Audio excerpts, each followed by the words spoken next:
Hey, welcome to Choo. I am Jacob, and today, what are we doing? Oh, here we go.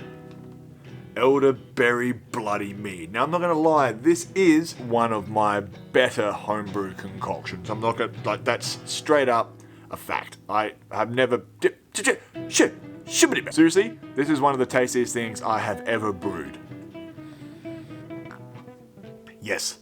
Okay, it's very dry, it's tart, but it's still sweet because I did stabilize and back sweeten. For reals though guys, this is absolutely fucking tasty. It looks like a red wine, it's not. It definitely has fruity timbres, but it's certainly one of the more delicious things that I've created. It's still a little bit young. I tend to jump the gun a little bit when it comes to these sorts of tastings, so I'm just so excited to get fucking right up inside this shit, baby. But I tell you what, this is good.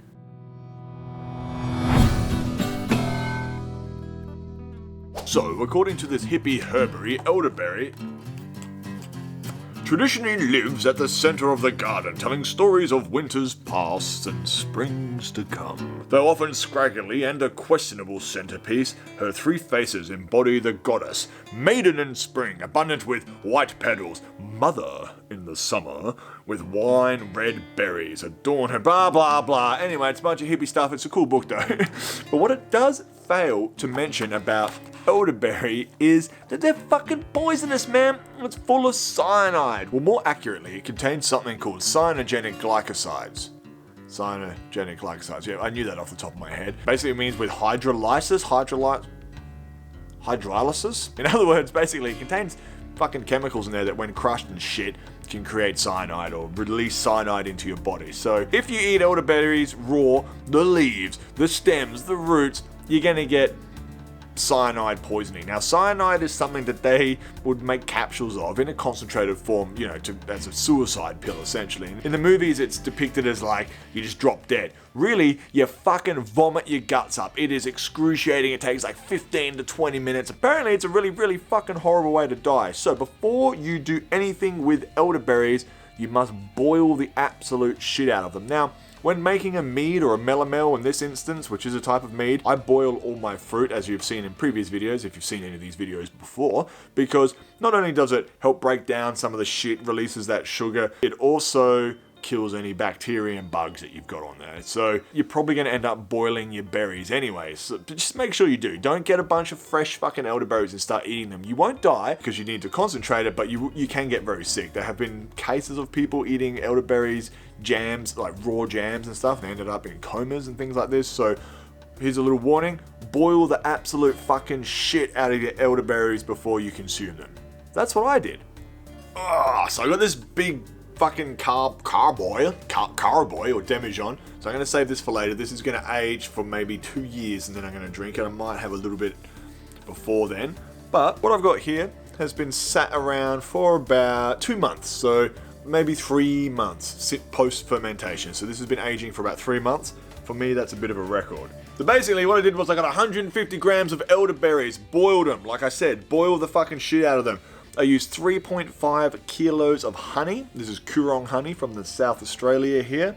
And then I also used 2 kilos of sugar to save a few bucks. I technically made this a mead because as long as your primary sugar source, i.e. more than 50% of your sugar comes from honey, it's technically a mead. So I did about 2/3 honey, 1/3 sugar.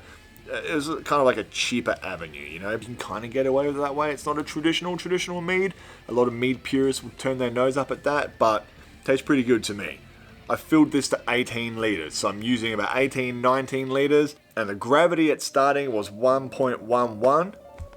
For whatever reason, I don't have a gravity reading here. I guess we'll do one now. So that sat in the fermenter for about 5 weeks. I used EC1118, classic champagne yeast. You know me, it's my go-to fucking yeast.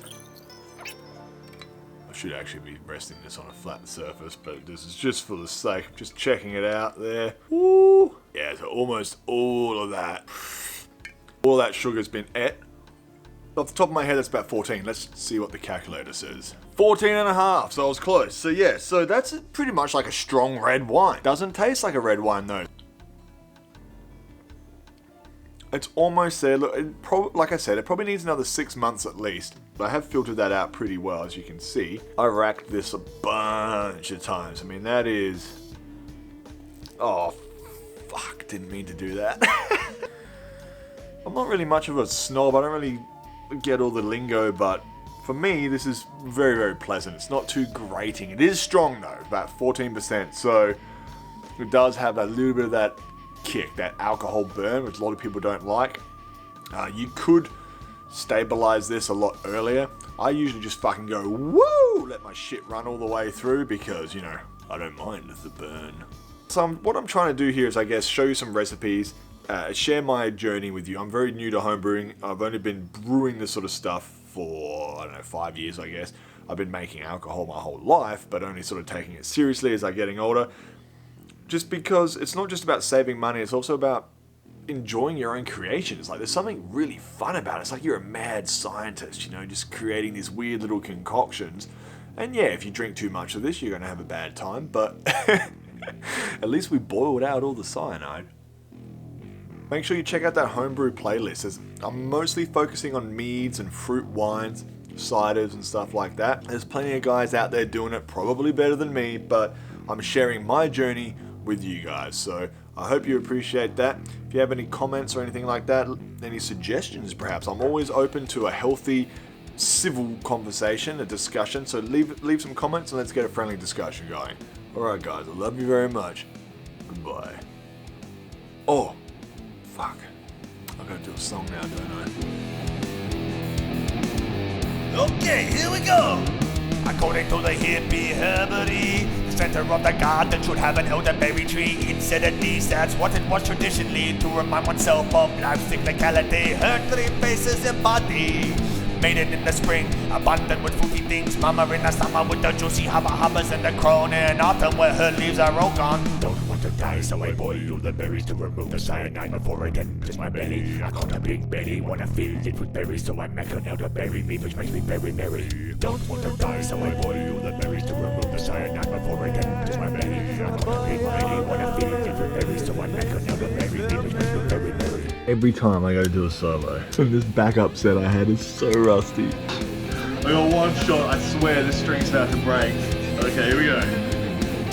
I'm not a metal guitarist either, so this is bullshit. I haven't even practiced. Alright, here we go. Fuck. 1, 2, fucking hell.